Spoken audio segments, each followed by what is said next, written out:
कि वैसे तो युगों ने यहाँ वर्षों से माह तक पल पल घड़ी घड़ी सुबह शाम बोला है। तो इष्ट से वशिष्ठ पंचवटी से रामेश्वरम सरयू की धार से अवध धाम बोला है। इष्ट से वशिष्ठ पंचवटी से रामेश्वरम सरयू की धार से अवध धाम बोला है। तो अहल्या जटायु शबरी लखन जामवंत और वीर हनुमान का प्रणाम बोला है।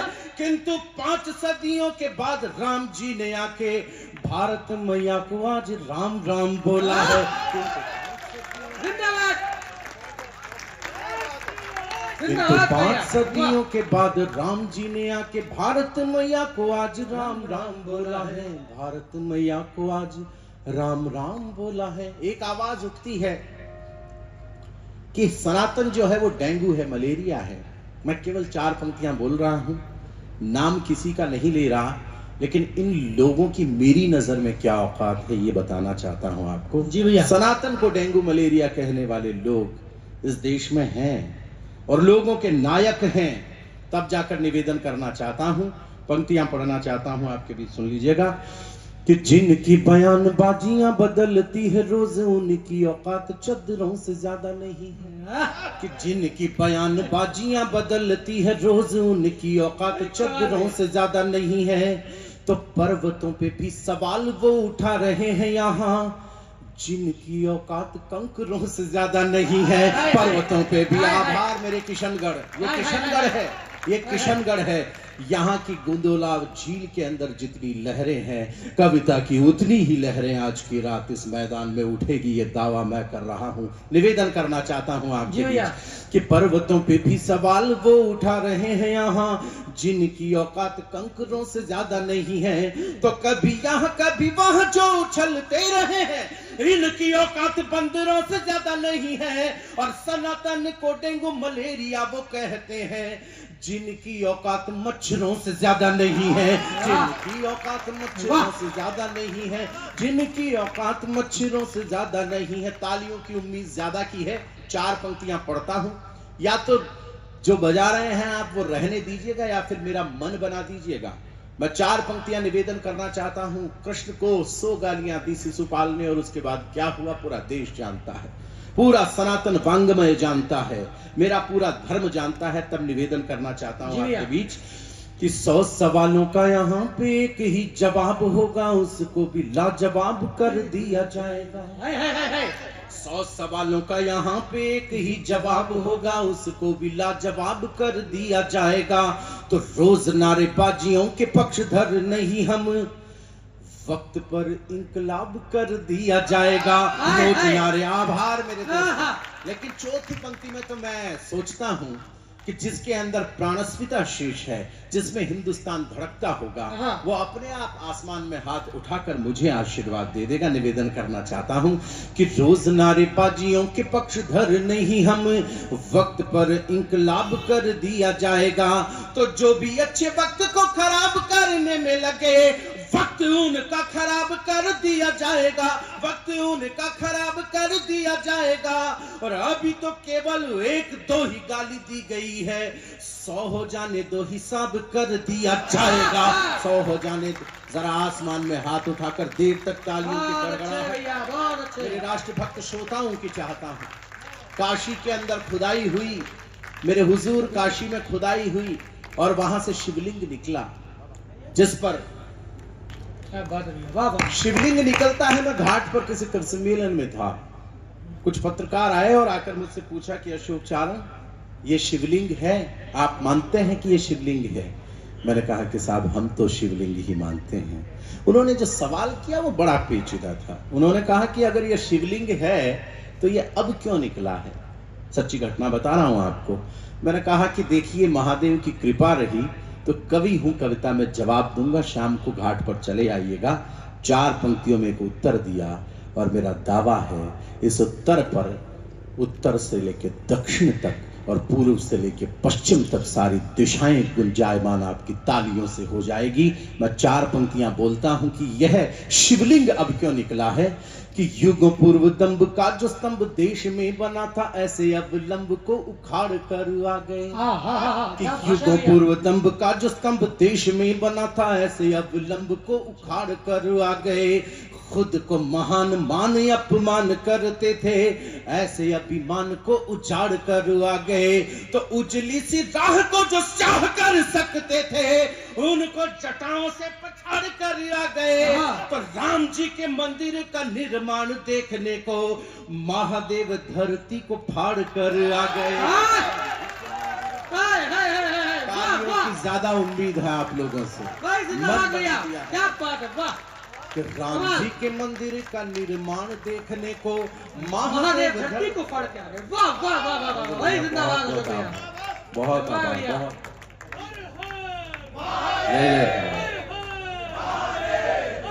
अरे बहुत जलवा है भैया, जिंदाबाद। वापस सुना दूं, ऐसा कहा जा रहा है मुझे। सुना दीजिए भैया। युगों पूर्व दंभ का जो स्तंभ देश में बना था, ऐसे अब लंब को उखाड़ कर आ गए। श्रद्धा की आवाज कभी कम नहीं होती। आवाज तो उन लोगों की कम होनी चाहिए जिन्होंने श्रद्धा को 35 टुकड़ों में काट कर जंगलों में फेंक दिया। निवेदन तब आपका कलमकार खड़े होकर करना चाहता है कि युगों पूर्व दंभ का जो स्तंभ देश में बना था, ऐसे अब लंब को उखाड़ कर आ गए। खुद को महान मान अपमान करते थे, ऐसे अभिमान को उजाड़ कर आ गए।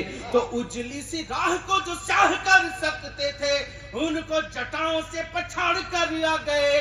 तो राम जी के मंदिर का निर्माण देखने को महादेव धरती को फाड़ कर आ गए। राम जी के मंदिर का निर्माण देखने को महादेव धरती को फाड़ कर आ गए। एक फिल्माई साहब अभी पिछले दिनों मेरे दोस्त लोग बैठे हैं, केसरिया आभा के ये रक्षक मेरे समक्ष विराजमान है।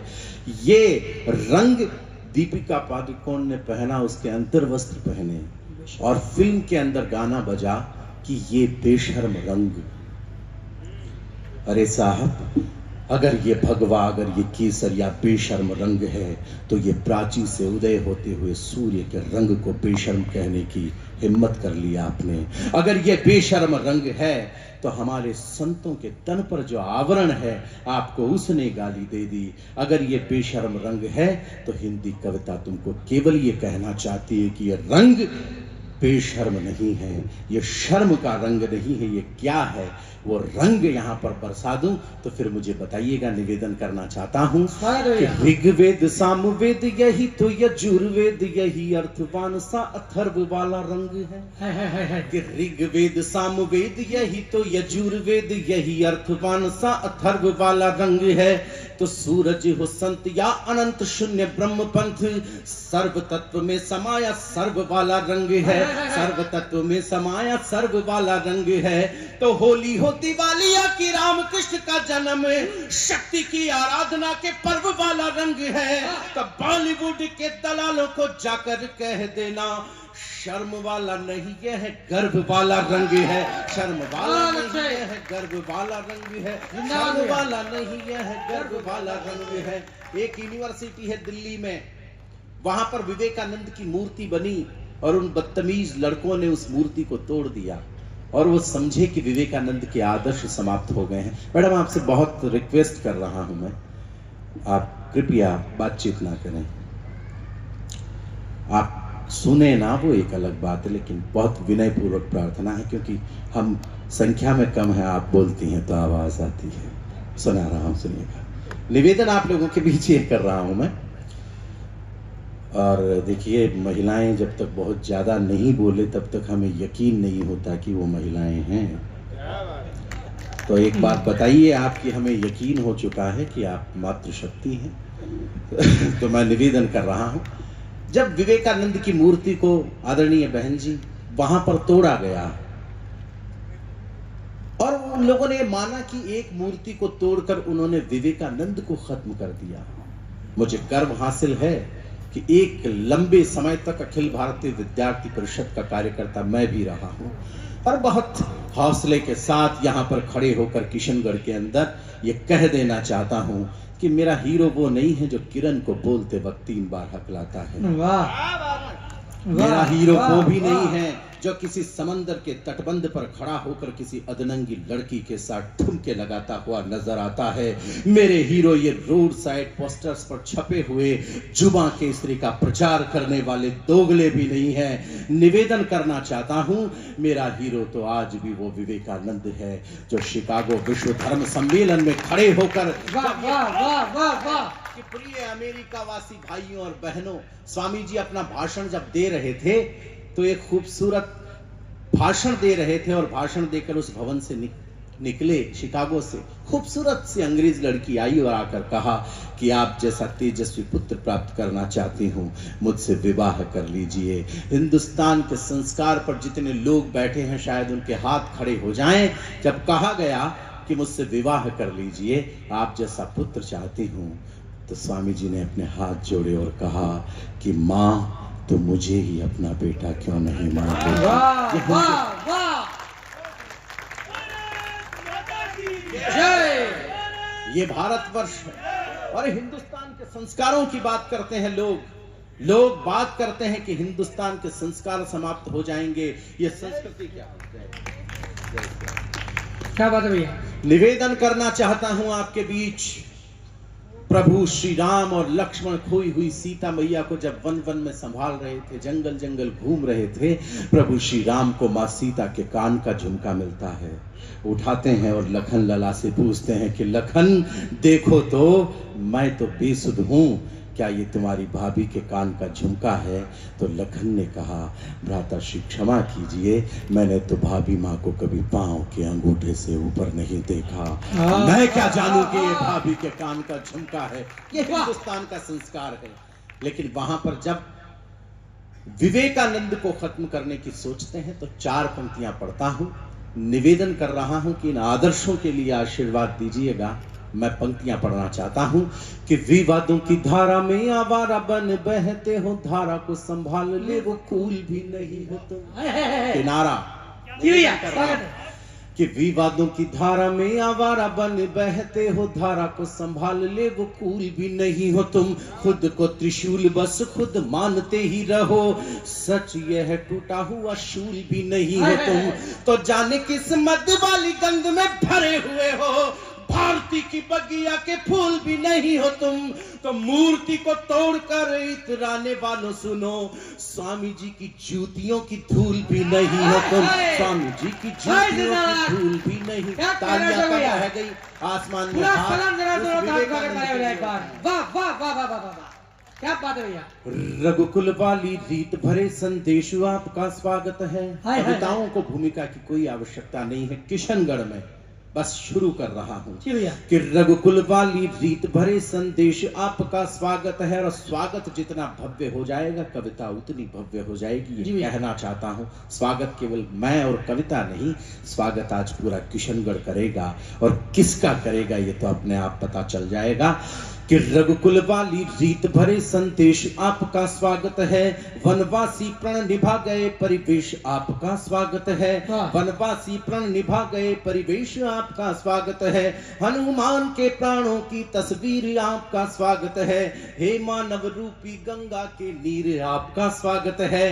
हे मानव रूपी गंगा के नीर आपका स्वागत है। मर्यादा पुरुषोत्तम के गुणधाम आपका स्वागत है। नैतिकता के नवमंडल निष्ठा में आपका स्वागत है। सिंहासन तैयार हुआ बलधाम में आपका स्वागत है। अवधपुरी के आंगन में श्री राम आपका स्वागत। वाह वाह वाह वाह भैया, अवधपुरी के आंगन में श्री राम आपका स्वागत है। अवधपुरी के आंगन में श्री राम आपका स्वागत है।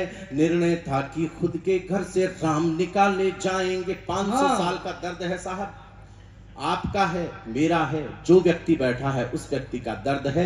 और इस दर्द को एक नाम देना चाहता हूं, और वो नाम सही दे दिया हो तो मुझे आपका दर्द सुनाई दे। मैं निवेदन करना चाहता हूं, पंक्तियां पढ़ रहा हूं आपके बीच कि निर्णय था कि खुद के घर से राम निकाले जाएंगे।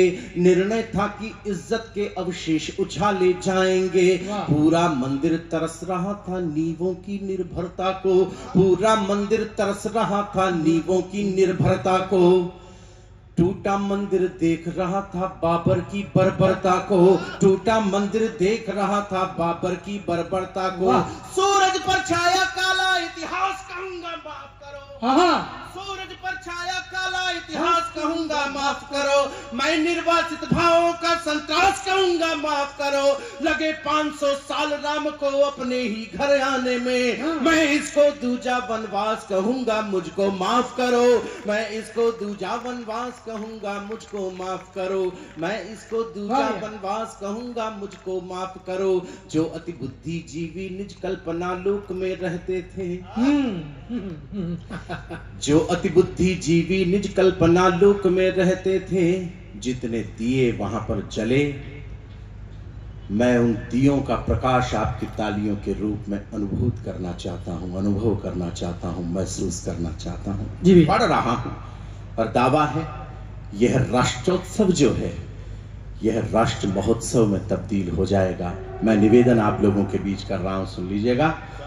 पंक्तियां पढ़ रहा हूं आपके बीच कि जो अति बुद्धिजीवी निज कल्पना लोक में रहते थे, जो अति बुद्धिजीवी निज कल्पना लोक में रहते थे, जो जन जन के राम को बस कल्पना मात्र ही कहते थे, जो जन जन के राम को बस कल्पना मात्र ही कहते थे, जो उपहास उड़ाते थे कि मंदिर वहीं बनाएंगे, लेकिन देशवासियों को तारीख नहीं बतलाएंगे, लेकिन देशवासियों को तारीख नहीं बतलाएंगे। उन्हें बुलाओ, मैं उनको आईना दिखाने आया हूँ।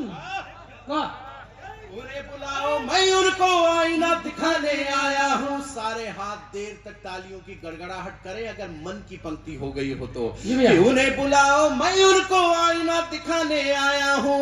उन्हें बुलाओ, मैं उनको तारीख बताने आया हूँ। राम ध्वनि से गूंज उठी थी हर एक गली अयोध्या में, राम ध्वनि से गूंज उठी थी हर एक गली अयोध्या में।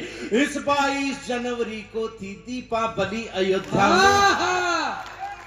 जिंदाबाद, जय श्री राम, जिंदाबाद भैया। इस 22 जनवरी को थी दीपावली अयोध्या में, इस 22 जनवरी को थी दीपावली अयोध्या में।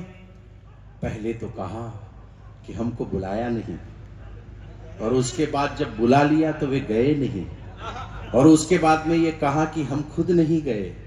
अरे मूर्खों, तुम्हारी क्या औकात है, तुम्हारी क्या हिम्मत है, तुम्हारी क्या क्षमता है। हिंदी कविता बात करना चाहती है, आप लोगों के मध्य निवेदन करना चाहता हूं, सुना रहा हूं, सुन लीजिएगा कि ये सबका दरबार जहां पर काम सभी के होते हैं। अगली वाली पंक्ति बस बोल दी है मैंने, अगली वाली पंक्ति बस बोल दी है और वो हृदय में पहुंच जाएगी। ये भी दावा है कि ये सबका दरबार जहां पर काम सभी के होते हैं, ये सबका दरबार जहां पर काम सभी के होते हैं। काश तुम्हें मालूम होता कि राम सभी के होते हैं।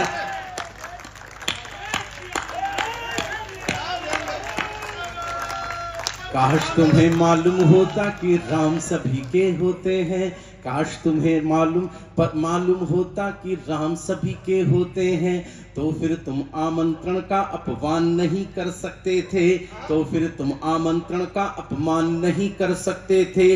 राष्ट्र विरोधी हो मन में अभिमान नहीं भर सकते थे, राष्ट्र विरोधी हो मन में अभिमान नहीं भर सकते थे। बिना प्रभु से प्रेम किए बिन भजन कहाँ हो पाते हैं। क्या बात है, वाह। 4 पंक्तियों पर जो होना है वो हो जाएगा। आज मैं पढ़ रहा हूँ कि बिना प्रभु से प्रेम किए बिन भजन कहाँ हो पाते हैं। वही राम के दर्शन पाते जिनको राम बुलाते हैं, वही राम के दर्शन पाते जिनको राम बुलाते हैं। जिसको खुददारी कहते हो वो सच में खुदगर्जी है, जिसको खुददारी कहते हो वो सच में खुदगर्जी है। कुछ लोग अयोध्या ना आए ये स्वयं राम की मर्जी है, मर्जी है। कुछ लोग अयोध्या ना आए ये स्वयं राम की मर्जी है, स्वयं राम की मर्जी है, ये स्वयं राम की मर्जी है। क्या बात है, क्या बात। निवेदन कर रहा हूँ, स्वयं राम की मर्जी है। पंक्तियां पढ़ना चाहता हूं आपके बीच कि राम काज करने वाले वो सारे हिंदू अमर रहे। अंतिम बंद पढ़ रहा हूँ। किशनगढ़ के हृदय को सौंपता हूँ, किशनगढ़ के सनातन को सौंपता हूँ, किशनगढ़ की नमस्ते सदा वत्सले की उस अद्भुत परंपरा को सौंपना चाहता हूँ, किशनगढ़ के रक्त में बहते हुए वंदे मातरम और भारत माता की जय के उद्घोषों को सौंपना चाहता हूँ। अंतिम बंद इस कविता का निवेदन कर रहा हूँ, आपके बीच सुन लीजिएगा कि राम काज करने वाले वो सारे हिंदू अमर रहे, राम काज करने वाले वो सारे हिंदू अमर रहे, प्रथम हुए बलिदान वही कोठारी बंधु अमर रहे, प्रथम हुए बलिदान वही कोठारी बंधु। हमारे बड़े भाई मनीष पारिक यहाँ पर बैठे हैं। ये पहली बार जब उप सभापति जयपुर के बने थे तो इनको तो याद भी नहीं होगा, सबसे पहले सुबह सबसे पहले जाकर हमने माला पहनाई थी और ये विश्वास जताया था कि हमारा बड़ा भाई आज इस मुकाम पर है। मैं ये दो पंक्तियां आपको केवल दो पंक्तियां आप जैसे राष्ट्रवादी व्यक्तित्व को सौंपना चाहता हूं। शायद इससे बेहतरीन कोई शीर्षक नहीं लिखा।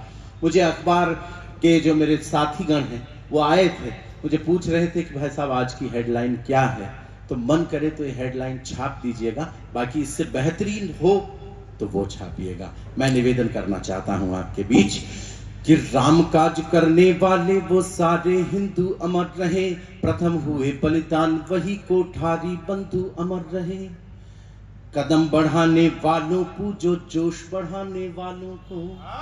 अगर इतिहास की कथाएं नहीं होती तो लोग कायर के कायर रह गए होते। लोग मुझसे पूछते हैं कि क्यों बखान करते हो, क्यों नाम लेते हो महाराणा प्रताप का, झांसी की रानी का, वीर शिवा का। तब मैं एक बात उनके बीच कहता हूं कि अगर मैं इतिहास को नहीं दोहराऊंगा तो ये वर्तमान भ्रष्ट हो जाएगा। मैं वर्तमान को भव्य बनाने के लिए इतिहास का गान करता हूं। निवेदन तब करना चाहता हूं दो पंक्तियों में, मुझे आशीर्वाद दीजिएगा। शुद्ध कविता की पंक्तियां हो गई है।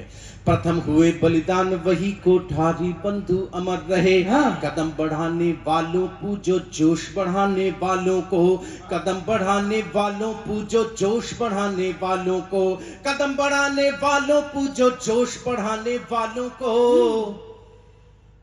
पुष्प चढ़ाने वालों पूजो प्राण चढ़ाने वालों को, पुष्प चढ़ाने वालों पूजो प्राण चढ़ाने वालों को, पुष्प चढ़ाने वालों पूजो प्राण चढ़ाने वालों को। अंतिम चार पंक्तियां इस कविता की आप जैसे श्रोताओं को सौंपता हूं कि पुष्प चढ़ाने वालों पूजो प्राण चढ़ाने वालों को, भारत मैया के बेटों का स्वाभिमान सुरक्षित है, कार सेवकों से कह दो उनका बलिदान सुरक्षित है, जो तुम करना चाहते थे वो करवा दिया अयोध्या में, जो तुम करना चाहते थे वो करवा दिया अयोध्या में, अंबर से देखो कि मंदिर बनवा दिया अयोध्या में। बनवा तालियां कम रह गई, उम्मीद ज्यादा की पाल बैठा हूं आप।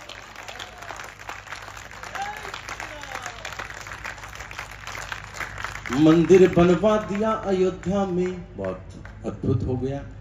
कविता पूरी हुई। मैं बड़ा लोकतांत्रिक कवि हूँ। मैंने जिंदगी में जो भी काम किया है लोगों से पूछ करके किया है। तो मैं आप लोगों से पूछना चाहता हूँ कि मैं बैठने की नौटंकी करूं या एक कविता और सुना दूं। जिन लोगों का मन है कृपा पूर्वक वो अपने मन की आवाज मुझ तक पहुंचा। लोग बाग इसमें भी कह दें कि भाई मन की आवाज आप कह रहे हो, इसमें तो कोई आचार संहिता का उल्लंघन है नहीं। आइए निवेदन और देखिए, विचार संहिता के लोग सदा आचार संहिता के लोग रहेंगे साहब। बहुत अच्छी बात। क्या साहब, मैं नेताओं का कभी मजाक नहीं उड़ाता, क्योंकि मेरे बुजुर्गों ने मुझे समझाया कि बेटे अशोक, जिंदगी में चाहे जो घोर पाप कर लेना, पर कभी किसी मजबूर आदमी का मजाक मत उड़ाना। तालियां कम है हमारी तरफ। अभी नेताजी भाषण दे रहे थे कि मित्रों, लोहा लोहे को काटता है, हीरा हीरे को काटता है, जहर जहर को काटता है, इतने में कुत्ता आया। तालियां कम है। कुत्ते की बात समझ में आई भैया को। उसमें मजा आया हो। बात तो सही है पर तू बीच में मत बोल। आइए मैं निवेदन कर रहा। छोटा भाई है, बोल पाता इसलिए है क्योंकि शादी नहीं हुई। ईश्वरीय क्षमता तुम्हें विवाह के बाद में भी प्रदान रखे। हमें देखो, बोल रहे हैं, बहुत शान के साथ बोल रहे हैं। शान के साथ इसलिए बोल रहे हैं क्योंकि हम एक लंबे कालखंड से हिंदुस्तान के लिए बोल रहे हैं, इसलिए शान के साथ। बहुत अच्छा भैया, वाह। बहुत सारे नेता अभी हमारी तरफ कार में भर के जा रहे थे। आप जितने भी लोग उपस्थित हैं, मैं आपको नेता नहीं मानता साहब, और वो इसलिए नहीं मानता क्योंकि कविता समाज का आईना होती है, और आईने के सामने बैठने की औकात उसी की होती जिसके चेहरे पर कोई दाग नहीं होता। हमने कविताएं सुनाई है, रात भर सुना है, बड़े बड़े कई देश के कई सूबों के मुख्यमंत्रियों ने सुना है और रात भर बैठकर सुना है। लेकिन हमने किसी को कह दिया, मान लीजिए किसी को चोर कह दिया, तो बुरा उसको लगेगा जो चोर है, जो साहूकार है उसे काहे का बुरा लगेगा। तो आइए निवेदन कर रहा हूं। बहुत सारे नेता जा रहे थे कार में भर के अभी हमारी तरफ। अब आप देव योग कहें भाई साहब, चाहे महादेव योग कहें, चाहे दुर्योग कहें, कार पलट गई। गांव वाले आपकी तरह बड़े संस्कारी थे, उन्होंने तुरंत अंतिम संस्कार कर दिया। पुलिस वाले अपनी आदत के मुताबिक थोड़ा देरी से पहुंचे। पहुंचते ही बड़े साहब ने पूछा, बोले क्या किया? बोले साहब हमने सब कुछ जला दिया। बोले कोई जिंदा तो नहीं था? बोले ना साहब, एक दो थे जो चिल्ला रहे थे कि हमें मत जलाओ, हम जिंदा हैं, पर हमें लगी नेता है, झूठ ही बोल रहा होगा।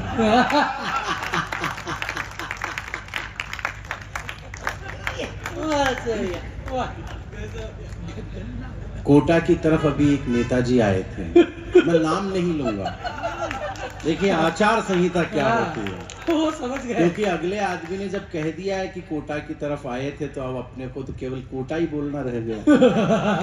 और मैं कोटा बोलूंगा और वो समझ जाएंगे किस कोटा के नेता की बात कर रहा है। आए थे तो किसान के खेत के पास से गुजर रहे थे, गन्ने लगे हुए थे, तो किसान को उन्होंने पूछा। इतना भोला सवाल केवल अगला आदमी ही कर सकता है। अगले आदमी का मतलब तो हर पिछला व्यक्ति समझ रहा होगा। अगला आदमी ही कर सकता है केवल। उन्होंने कहा कि ये क्या है? बोले हजूर ये गन्ना है। बोले क्या ये वही गन्ना है जिसके गुड़ लगता है? परसों के दिन बड़ी अच्छी तालियां आई थी इस पे। मैं बता रहा हूँ आपको, एक जानकारी दे रहा हूँ, जानकारी मैं सच बता रहा हूँ कि क्या ये वही गन्ना है जिसके गुड़ लगता है? बोले हुजूर ये वही वाला गन्ना है जिसके गुड़ लगता है। बोले कब लगेगा? तो जिस दिन आप प्रधानमंत्री बनेंगे। बेहतरीन बजाइए तालियां। एक नेताजी, अभी पिछले दिनों की बात है, संयोग से उनकी जो माँ है वो भी नेता रही।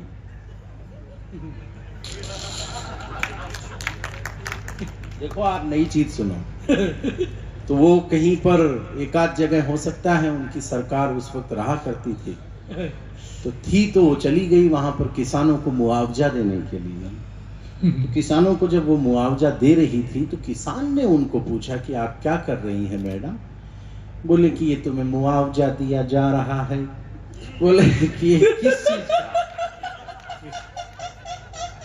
Is this clear? Done.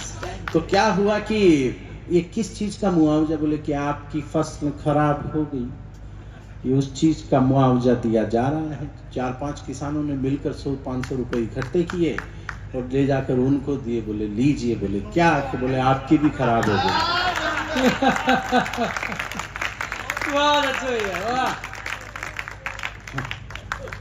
और आगे की बात मनीष जी बड़ी जोरदार कही उसने। बोले आपकी भी खराब हो गई और दोनों खेतों की हो गई।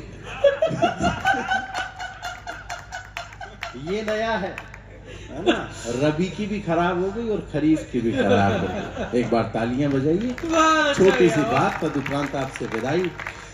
ऋषियों मुनियों की तपस्थली, ईश्वर के वरदान की। अगली पंक्ति में दरवाजा खुलेगा देशभक्ति का, मेरे तक आवाज पहुंचाइएगा। और मैं बहुत सुखानुभूति कर रहा हूं ये कहते हुए कि अपने डॉलर की शक्ति पर चलता होगा अमेरिका, अपने आविष्कारों की शक्ति पर चलते होंगे जापान और जर्मनी, अपनी बंदूकों की नालों की शक्ति के आधार पर चलते होंगे ईरान, इराक और सीरिया, अपने घटिया उत्पादों की शक्ति के आधार पर चलते होंगे जापान और जर्मनी, अपने घटिया उत्पादों की शक्ति के आधार पर चलता होगा ये चाइना, अपने आतंकवाद की शक्ति पर चलता होगा पाकिस्तान। पर दुनिया में अकेला मुल्क है आपका और मेरा भारत, जो आज भी अपनी संस्कृति और संस्कार की शक्ति पर चलता है। वाह भैया, वाह वाह। गंगा यमुना की जलधारा हम प्रण हैं अटल हिमालय के। मुझे शौक नहीं है कि मैं संसद में जाऊं, लेकिन पिछले दिनों जब युवा संसद हुई तो एक किसी सांसद ने, युवा सांसद ने ये कविता जब संसद में पढ़ी तो मुझे लगा कि मैं पहुंचा न पहुंचा, लेकिन संसद तक मेरी आवाज जरूर पहुंच गई। निवेदन तब कर रहा हूं, आपका सीना चौड़ा हो जाए तो बताइएगा कि गंगा यमुना की जलधारा हम प्रण है अटल हिमालय के, प्राची से उठती शंख ध्वनि हम पूज्य तत्व देवालय के, ज्ञान पुंज के धारक हम इस वसुधा के आभूषण हैं, हम सौम्य रहे और शौर्य बने हमसे ही विभूषित कण कण हैं, हम 57 की तलवारों का चमचम करता आलोक बने, हम हल्दी घाटी में राणा के भाले की नोक बने, हम गीत बने, संगीत बने, छंदों के गहरे शब्द बने, सिद्धांत शून्य का देकर के इस सृष्टि के प्रारब्ध बने, हम उपनिषदों के उच्चारक, गीता का कर्मवाद हम हैं, प्रलयन करके डमरू से निकले हुए निनाद हम हैं, राम कृष्ण ब्रह्मा महेश हम महावीर व बुद्ध बने, हम दधीचि जैसे दानी, हम दुर्वासा से क्रुद्ध बने, समय धरातल पर अपनी ये धारा सदा बहेगी, सुनो हमारी संस्कृति तो जग में अमर रहेगी, नहीं बुझी अपनी ज्वाला, बुझ गए बुझाने वाले, अपनी हस्ती तो मिटी नहीं, मिट गए मिटाने। ये हिंदुस्तान है आपका, गर्व कीजिए इस पर। क्या कहने भैया, वाह वाह वाह वाह। निवेदन तब करना चाहता हूं आप लोगों के मध्य, भारत माता की मैं विदाई चाहता हूं आपसे 3.5-4 मिनट में। एक बहुत विशेष, क्योंकि बहुत महत्वपूर्ण लोग हैं, पंजाब के खेतों में आपको लेके चल रहा हूं, जहां पर एक व्यक्ति बीज बो रहा है। उसका 11-12 वर्ष का बालक जाता है और जाकर ये कहता है कि पिता क्या कर रहे हैं? बोले कि बेटा बीज बो रहे हैं। कि क्या होता है इसे एक बीज से? बोले इसे एक बीज से हजारों बीज पैदा हो जाते हैं। बच्चा जाता है, घर से एक बंदूक उठा करके लाता है, खेत की जमीन में गाड़ने लगता है। उसी वक्त पिता ने कहा कि पगले क्या कर रहा है? बोले पिताजी बंदूक बो रहा हूँ, ताकि इस एक बंदूक से हजारों बंदूकें पैदा हो जाएं और मैं अपने दोस्तों में बांट कर एक फौज खड़ी कर दूं और इन कमबख्त अंग्रेजों को भारत की सीमाओं से बाहर निकाल दूं। तालियां रोक कर रखें और अनुमति दें कि क्या इस किशनगढ़ में मुझे उस नरनाहर भगत सिंह पर एक कविता पढ़नी चाहिए? अगर पढ़नी चाहिए तो अनुमति दें कि वो सतलज में स्वतंत्रता की लहर उठाने आया था, वो सतलज में स्वतंत्रता की लहर उठाने आया था, अंग्रेजों के महामहल की नींव हिलाने आया था, वो परतंत्र देश के मन में मुक्ति जगाने आया था, हर गुलाब को इंकलाब का ख्वाब दिखाने आया था, बलिवेदी की सैया पर सोने की खातिर आया था, वो खेतों में बंदूकें बोने की खातिर आया था, वो क्रांति गगन अब भी भारत की पुरवाई में जीवित है और वो भगत सिंह अब भी भारत की तरुणाई में जीवित है। सांस सांस में एक स्वतंत्र एहसास रखा था जिसने, सांस सांस में एक स्वतंत्र एहसास रखा था जिसने, ईश्वर से ज्यादा खुद पर विश्वास रखा था जिसने। चित्र बना रहा हूं, अनावरण आप कीजिएगा कि ईश्वर से ज्यादा खुद पर विश्वास रखा था जिसने, वो मुक्ति के यज्ञ कुंड पर मंडराता परवाना था। वो मुक्ति के यज्ञ कुंड पर मंडराता परवाना था। आजादी की दुल्हन का वो दूल्हा बड़ा दीवाना था। हाय हाय। उस बब्बर की बेखौफ चाल बलि के पथ पर भी रुकी नहीं। उस मर्दाने की मूंछ कभी सत्ता के आगे झुकी नहीं। तो तिरछी तिरछी आंखों की गोरों को सीधा कर डाला। उस तिरछी टोपी वाले ने गोरों को सीधा कर डाला। हाय हाय। उस तिरछी टोपी वाले ने। अमित, पंक्तियां सुनना कि उस तिरछी टोपी वाले ने गोरों को सीधा कर डाला। तो आजादी के उत्सव की हर शहनाई में जीवित है वो भगत सिंह अभी भारत की पूर्वांग तरुणाई में। मां विद्यावती जेल में मिलने आती। मैंने कुछ नहीं लिखा, मैंने केवल पंक्तियां लिखी हैं। महोदय, और एक मां से एक पुत्र का उस स्थिति में क्या संवाद हो सकता है? मेरी औकात नहीं कि मैं कुछ लिख सकूं। शायद उसकी दुआएं रही होगी उस आत्मा की मेरे साथ, मैं लिख पाया। बस मैं सौंप रहा हूं, आपका जैसा मन करे वैसा सम्मान कीजिएगा। कि विद्यावती जेल में भगत मिलन को आई। मां विद्यावती जेल में भगत मिलन को आई। यूं लगता जैसे कौशल्या कंटक वन को आई। राम दर्श को ज्यों कौशल्या कंटक वन को आई, वैसे मां विद्यावती जेल में भगत मिलन को आई। बोले भगत सिंह, मां मेरी देह न लेने आना। सुने, बोले भगत सिंह, मां मेरी देह न लेने आना। वीरे कुलवीरा को ही इस कार्य हेतु भिजवाना।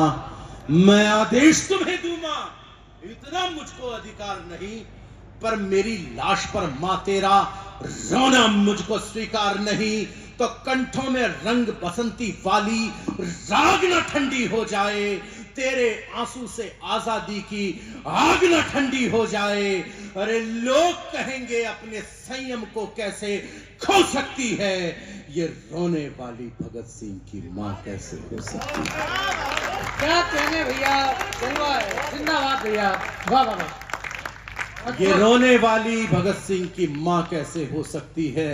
तो आजादी के उत्सव की हर शहनाई में जीवित है वो भगत सिंह अब भी भारत की तरुणाई में जीवित है। वाह वाह वाह। पंक्तियां सुना रहा हूं और विदाई चाहता हूं कि वीरों के इतिहास पटल पर वीर जयंती वाले। मैं जब हिंदी के कुछ अच्छे शब्दों का प्रयोग ले रहा हूं तो कुछ लोगों का सर स्वीकारोक्ति में हिल रहा है, प्रसन्नता से हिल रहा है। मुझे अच्छा लग रहा है। मुझे अच्छा लग रहा है कि हिंदी से प्यार करने वाले और उसे सुनने वाले लोग यहाँ विराजमान हैं। वरना इस बॉलीवुड ने तो हिंदी की वो गति कर दी थी कि एक मस्खरा होता था और वो जब हिंदी में बोलता था तो लोग हंसते थे। आज एक कवि जब हिंदी में बोलता है तो हजारों की भीड़ उसके साथ में खड़ी हो जाती है। ये कविता ने दिया है, ये हिंदी का सम्मान हिंदी कविता ने इस हिंदुस्तान को दिया है। श्रीमंत, निवेदन तब भी करना चाहता हूं आपके बीच, अंग्रेजों को अपना आदर्श मत मानना, अंग्रेजी को अपना आदर्श मत मानना।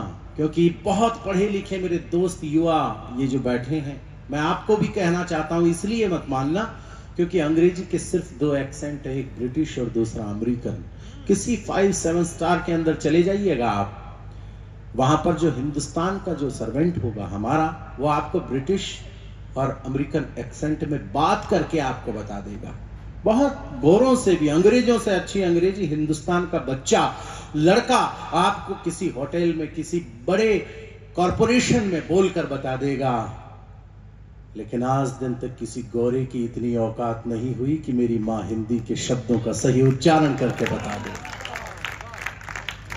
शेक्सपियर के सोनेट पढ़ सकता हूं, मैं वर्ड्सवर्थ की कविताएं आपको सुना सकता हूं, उसने जो लिखा है वो मैं बोल सकता हूं, ये हिंदुस्तान बोल सकता है।